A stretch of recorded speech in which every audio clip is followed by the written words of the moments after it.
একটা ফোনে যদি আমি বলি 50 মেগাপিক্সেলের 4টা ক্যামেরা, 6700 mAh ব্যাটারি, 80 ওয়াটের চার্জিং, অন 20 হার্জের ডিসপ্লে আর ফ্ল্যাগশিপ লেভেলের ডিজাইন, তাহলে আপনার মাথায় প্রথমে কত টাকার ফোন আসে? 80,000 বা 90,000 নাকি আরো বেশি? বাট ওয়েট, আজকে যে ফোনটা নিয়ে কথা বলবো সেটা ওপ্পো এর নতুন ফোন Reno 16। কিন্তু এই ভিডিওতে শুধু স্পেসিফিকেশন দেখবো না, আজকে আমরা দেখবো এই ফোনটা আসলে কি গেম চেঞ্জার নাকি শুধু মার্কেটিং। আর ভিডিও শেষ পর্যন্ত থাকবেন, কারণ শেষে আমি বলবো কারা চোখ বন্ধ করে কিনতে পারেন আর কারা একদমই কিনবেন না। So let's dive in. সত্যি কথা বলতে আজকাল বেশিরভাগ ফোনই দেখতে একই রকম, কিন্তু Reno 16 হাতে নিলে প্রথমে যেটা ফিল করবেন প্রিমিয়াম মেটাল ফ্রেম এবং গ্লাস ব্যাক প্যানেলের সাথে এসেছে ফোনটা। কর্নিং গোরিলা 6 এর প্রোটেকশন থাকবে এটার ফ্রন্টে। ফোনটার ব্যাক প্যানেলটা দেখেন, দেখে মনে হচ্ছে 3D প্রিন্টেড কিছু, যদিও এটার নাম ওপ্পো দিয়েছে 3 লেয়ার পপ ডিজাইন, যার কারণে এটা দেখতে এরকম। ডিউরেবিলিটি নিয়ে বললে এখানে IP66, 69 এবং 69K রেটিং রয়েছে। ফোনটার থিকনেস মাত্র 8.2 থেকে 8.3 মিলিমিটার, ওজন মাত্র 182.5 গ্রামের মতো। মানে বড় একটা ব্যাটারি থাকার পরও ফোনটা ইটের মতো ভারী লাগবে না। আর কালার অপশনে বললে moonlight black, galaxy purple, heartbeat star আর মিড সামার গ্রিন। অনেস্টলি এই ভার্সনটা আমার পার্সোনালি ফেভারিট। ফ্ল্যাট ডিসপ্লে থাকার কারণে গ্রিপ অনেক কমফোর্টেবল, কার্ভ স্ক্রিন না হয় অ্যাক্সিডেন্টাল টাচের সমস্যা কম। First impression looks expensive. পোর্টসের বাটনে বলে নিচের দিকে রয়েছে SIM card tray, microphone, USB type C port আর স্পিকার গ্রিল। রাইট হ্যান্ড সাইডে পাওয়ার অন বাটন, আর এটার উপরে রয়েছে ভলিউম রাখার। উপরে আই ব্লাস্টারটা রয়েছে, আর এটার লেফট হ্যান্ড সাইডে রয়েছে এআই স্ন্যাপ কি, যেটা Reno সিরিজের প্রথমবারের মতন ব্যবহার করা হয়েছে। এবার আসি ডিসপ্লেতে। এবার ডিসপ্লেটাকে আগের তুলনায় কিছুটা ছোট করে ফেলেছে। এটার সাইজ 6.32 ইঞ্চির 1.5K রেজলিউশন যুক্ত AMOLED প্যানেল। এখানে রয়েছে 460 ppi পিক্সেল ডেন্সিটি, অন 20 হার্জের রিফ্রেশে 10 বিট কালার এবং এইচবিএম ব্রাইটনেস 2800 নিটস এর মতো, আর পিক ব্রাইটনেস 3600 নিটস। মানে আউটডোরেও স্ক্রিন পড়তে সমস্যা হবে না, অনেক ব্রাইট একটা ডিসপ্লে হবে এটা।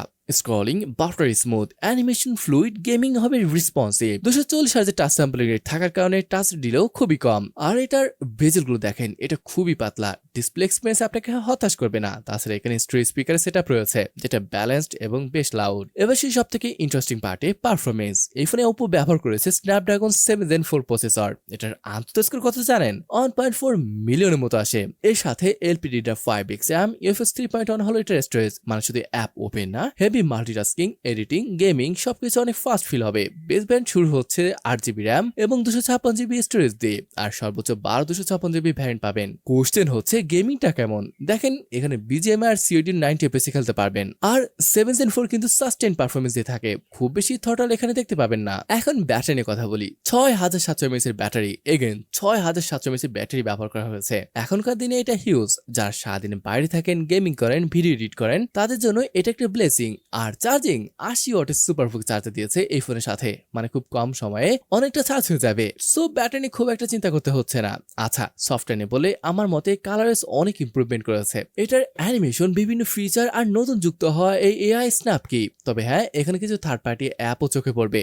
হট গেম, হট অ্যাপস এখানে আছে, আপনি ডিসেবল করতে পারবেন, বাট এগুলো এখানে আছে। চলুন এটার কানেক্টিভিটি নিয়ে কথা বলি। এখানে পাচ্ছেন 5G, 12 4G VoLTE, Wi-Fi 6, Bluetooth 5.4, Wi-Fi calling, তবে NFC নেই। অবশ্য আই ব্লাস্টার সাপোর্ট এখানে পেয়ে যাবেন। সেন্সর বাই সবই রয়েছে। অপটিক্যাল ফিঙ্গারপ্রিন্ট সেন্সর পাচ্ছেন। হ্যাঁ, এখানে আল্ট্রাসনিক ফিঙ্গারপ্রিন্ট সেন্সরটা নেই। এছাড়া ফেস আনলক রয়েছে, আর এগুলো ভালোভাবে কাজ করে। এখন আসি এই ফোনের বিগেস্ট সেলিং পয়েন্টে, ক্যামেরা। রেয়ারে পাচ্ছেন 50 মেগাপিক্সেলের মেইন ক্যামেরা, আর এটা সনি সেন্সর, বাট বাকিগুলো অনন্য সেন্সর। 50 মেগাপিক্সেলের ultra wide, 50 megapixel telephoto. Yes, telephoto lens আজকাল মিড প্রিমিয়াম সেগমেন্টে এটা রেয়ার। আর 3.5x optical zoom, on 20x এর ডিজিটাল জুম থাকবে। কিন্তু আমি একটা কথা সব সময় বলি, মেগাপিক্সেল দেখে ক্যামেরা বিচার করবেন না। রিয়েল কোশ্চেন হচ্ছে ইমেজটা কেমন আসে। ডে লাইটের ডিটেল অনেক শার্প, ডাইনামিক রেঞ্জে স্ট্রং, কালারও বেশ ন্যাচারাল। পোর্ট্রেট মোডে সাবজেক্ট সেপারেশন সুন্দর। আপনি চাইলে 3.5x পর্যন্ত পোর্ট্রেট শট নিতে পারবেন। Fact, you can take up to 7x, but optically 3.5x পর্যন্ত টোটাল যাবে। টেলিফোটো ক্যামেরা থাকার কারণে পোর্ট্রেট একটা ডিএসএলআর ফিল আসে। নাইট মোডে ওপ্পো যথেষ্ট ইমপ্রুভ করেছে। ফ্রন্ট ক্যামেরা 50 মেগাপিক্সেলের অটোফোকাস সেলফি ক্যামেরা। ব্লগার হলে এটা আপনার খুব ভালো লাগবে। তবে সব থেকে দারুণ ব্যাপার হলো ভিডিওগ্রাফিতে।